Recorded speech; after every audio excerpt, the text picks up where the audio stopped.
Hello everyone, তোমরা সবাই কেমন আছো? আশা করি তোমরা সবাই খুব ভালো আছো। আমিও খুব ভালো আছি। সকাল সকাল চলে এসেছে আমার বুনজি। অফিস যাওয়ার সময় ও একটু আদর করে যায় আমাকে। তো অফিস থেকে চলে এসেছি। অফিস থেকে এসে তোমাদের কাদের কাদের একটু ঝাল ঝাল জিনিস খেতে ইচ্ছা করে? সারাদিন ভাত তরকারি আর ভাল লাগে না, তো একঘেয়ে জিনিস। তো আমারও ঠিক ওই রকমই ঝাল ঝাল জিনিস খেতে ইচ্ছা করছিল। তো প্রথমেই জানাই, তোমরা কেউ কড়াটা দেখে প্লিজ প্লিজ কোনো বাজে মন্তব্য করো না, কারণ এই কড়াটা অনেক দিনকার পুরনো কড়া। গরম তেলের মধ্যে দিয়ে দিয়েছি পেঁয়াজ, কাঁচা লঙ্কা, আলু, কড়াইশুঁটি দিয়ে ভালো করে নেড়ে চেড়ে নিয়ে সামান্য মতো নুন হলুদ দিয়ে তার উপরে ভাতটা দিয়ে দিয়েছি। আমার বাড়িতে ডিম ছিল না বলে আমি ডিম দিতে পারিনি। তোমাদের বাড়িতে যা যা থাকবে সব উপকরণ দিয়ে তোমরাও ট্রাই করে খেয়ে দেখতে পারো।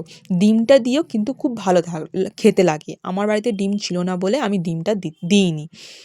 তো আমার খুব ভালো লেগেছে। তো চলো, টাটা, গুড নাইট।